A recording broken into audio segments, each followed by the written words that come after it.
one of the popular picks for the Super Bowl champions. Looks impressive with their win over the 49ers, 29-3. Colin Kaepernick was 13 of 28, 127 yards and 3 picks, which matches his career pick total entering the game last night. This was Seattle's 9th straight home win, and they're the only team in the NFL to hold an opponent to under 10 points in the first 2 games of the season. Stephen A., you actually both picked the 49ers to win, but let me ask you this. Were you shocked by this outcome?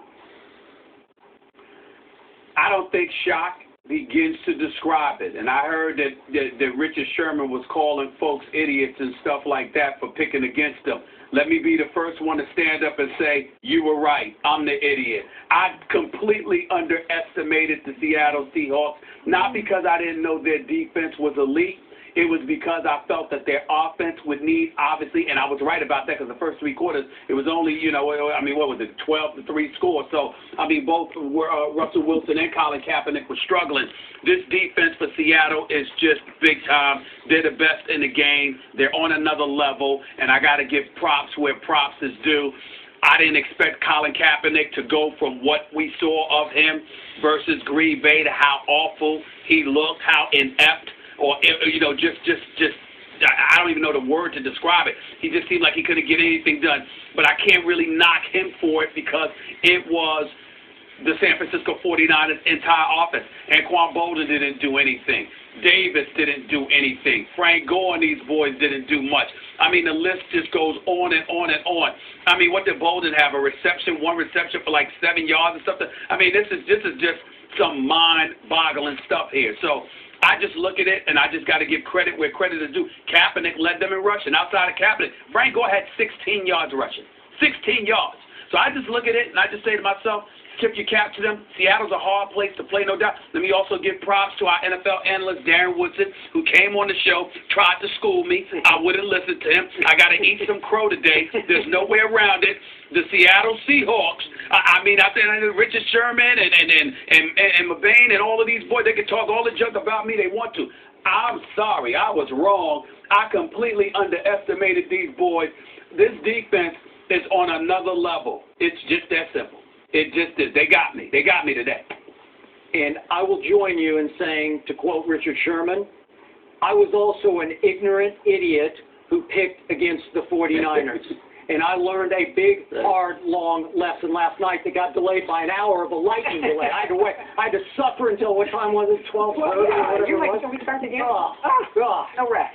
Richard Sherman played a hellacious football game last night. Let me get that out of the way up front.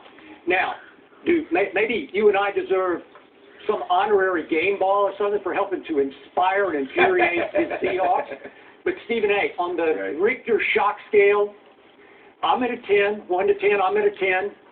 I didn't see this coming after what it was last year, 42-13. I just thought with Justin Smith healthier and with a little more time to get ready for the wall of noise, the decibel record levels that were just probably set last night, I didn't see that the 49ers would again get intimidated and discombobulated to that degree the way they did last year in Seattle.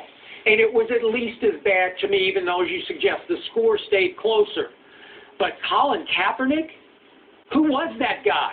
Did he not look scared to death from the first snap? He looked frenetic. He looked shaky. He looked unsure of what to do, where to go. It was just so shaky-handed, everything. Let me flip it to my fullback. I got a phone. Let me throw it over there. I've never seen it quite like the way they turned such a great young player into such a basket case for just one night in Seattle. Hard for me to fathom, Stephen A.